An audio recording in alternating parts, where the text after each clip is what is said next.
श्री स्वामी समर्थ. आपल्या स्वामी सुसंवाद या भक्तिमय चॅनलवर सर्वांचे मनापासून धन्यवाद. आज या व्हिडिओमध्ये मला श्री स्वामी चरित्र सारामृत या दिव्य ग्रंथाचा स्वतःला आलेला अनुभव तुमच्या समोर सांगायचा आहे. मी जेव्हा मुंबईला आले त्या अगोदर मला स्वामींविषयी काहीच माहीत नव्हते. मी फक्त इतरांचे स्टेटस बघत होते. म्हणजे माझा या धार्मिक गोष्टींवर अजिबात विश्वास नव्हता. परंतु स्वामी सेवेत येणे हाही माझ्यासाठी एक मला अजूनपर्यंत न समजलेला विलक्षण क्षण आहे. त्यातून मला सर्व ग्रंथांची गोडी लागणे आणि अचानकपणे स्वामींविषयी काव्यरचना म्हणजे एक प्रकारचे भजन म्हणतो आपण ते सुचणे आणि मी लिहून ठेवणे हेही माझ्यासाठी मला न समजलेले रहस्यच आहे. एकदा काय झाले, माझी एक मैत्रीण म्हणजे माझ्या माहेरची मैत्रीण आहे, तर तीही स्वेच्छेने स्वामींच्या सेवेत आली आणि तिची श्री स्वामी चरित्र सारामृत या ग्रंथाचे पारायण करण्याची इच्छा झाली. पण आमचे खेडेगाव असल्यामुळे तिला काही तिथे ग्रंथ भेटला नाही आणि माझ्याकडे या दिव्य ग्रंथाच्या 2 प्रती होत्या. मग मलाही दिवाळीला गावाकडे जायचे होते. मी आणि माझी मैत्रीण फोनवर खूप बोलायचो. मग मी तिला असेच आश्वासन दिलं की माझ्याकडे या ग्रंथाच्या 2 प्रती आहेत, म्हणजे श्री स्वामी चरित्र सारामृताच्या 2 प्रती आहेत, तर येताना मी तुला त्यातील एक प्रत घेऊन येईल.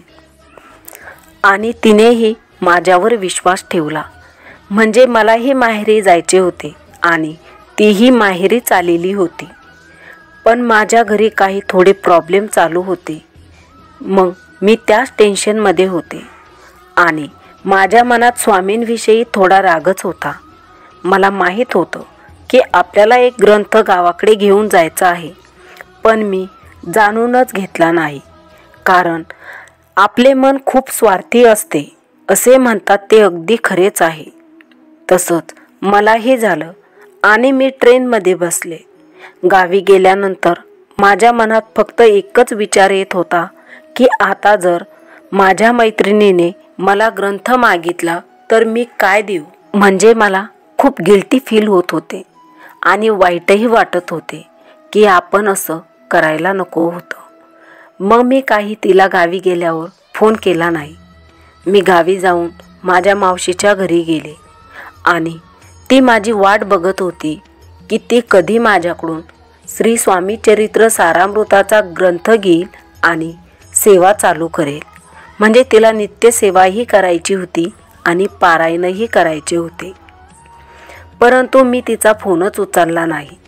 मी माझ्या मावशीला तिच्या गावी भेटायला गेल्यावर कुठंतरी माझ्या मनात हीच गोष्ट वारंवार सलत होती की आपण आपल्याकडे 2 प्रती असताना सुद्धा तिला ग्रंथ आणून दिला नाही. आणि मग मी विचार केला की आता आपण बाजारात किंवा एखाद्या धार्मिक दुकानातून हा ग्रंथ तिला घेऊन देऊ. मग मी परत घरी यायला निघाले तर माझी मावशी अचानकपणे मला म्हणाली की आमच्या घरात एक कोणते तरी पुस्तक आहे, तर ते तुला वाचायचे असेल तर वाच, नाही तर रस्त्याने नदीमध्ये टाकून दे, कारण आमच्या घरी कुणी वाचत नाही. आणि सर्वात मेन म्हणजे त्यांच्या घरात फक्त संतोषी मातेचं सर्वजण व्रत वैकल्य करतात. आणि मग मला वाटले की पुस्तक असले तरी असून संतोषी मातेचे असेल किंवा आरत्या वगैरे जे असतात, आरत्या सर्व देवतांच्या त्या असेल, त्याच्यामुळे मी त्याच्याकडे काही लक्ष दिले नाही. मग मी घरी जाण्यासाठी खूप घाई करू लागले.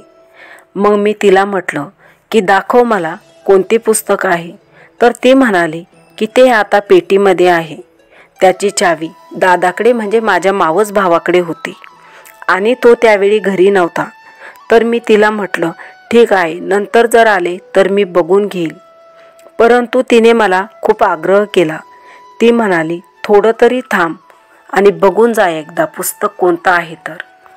तिला आठवत नव्हते की तिने ते पुस्तक कधी आणलं होतं, पण आम्ही वाचत नाही असे म्हणून ती वारंवार म्हणत होती की तू घेऊन जा. मग मी अर्धा तास माझा भाऊ येण्याची वाट बघू लागले. तो जेव्हा घरी आला तेव्हा त्याने चावी दिली. मग मावशीने माझ्या हातात त्या पेटीतून जे पुस्तक काढून टेकवले ते दिंडोरी प्रणीत श्री स्वामीचरित्र सारामृताचे ग्रंथ होता. त्यावर खूप धूळ होती. तिने जेव्हा माझ्याजवळ तो ग्रंथ दिला तेव्हा माझ्या अंगावर शहारे आले आणि मावशी मला म्हणाली की तुझ्या कामीचं असेल तर बघ, साफसफाई करताना मला घरात सापडलं, नाही तर नदीत सोडून दे.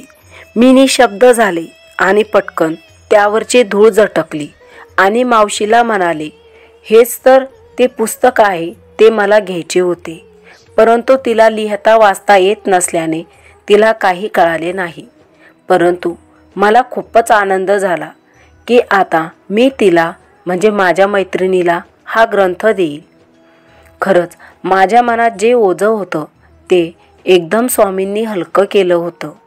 कारण मला वारंवार या गोष्टीचं दुःख होत होतं की आपण आपल्याकडे श्री स्वामीचरित्र सारामृताच्या 2 प्रती असताना एक ग्रंथ तिला दिला नाही. म्हणून म्हणजे मुळात स्वामींना तिच्याकडेच जायचं होतं. घरी जात असताना तिचा मला फोन आला की तू कधी येणार आहे, मला माझ्या सासरी जायचे आहे. मग मी तिला एवढेच म्हटले की या ग्रंथालाही तुझ्याकडेच यायचे होते. त्यामुळे मी एकदम आनंदाने घरी घेऊन तिला ते पुस्तक दिले. असा मला आलेला श्री स्वामीचरित्र सारामृताचा अनुभव होता.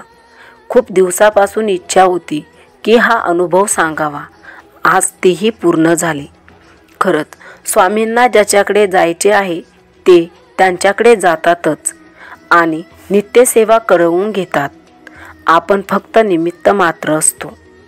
हा अनुभव तुम्हाला कसा वाटला नक्की सांगा. श्री स्वामी समर्थ.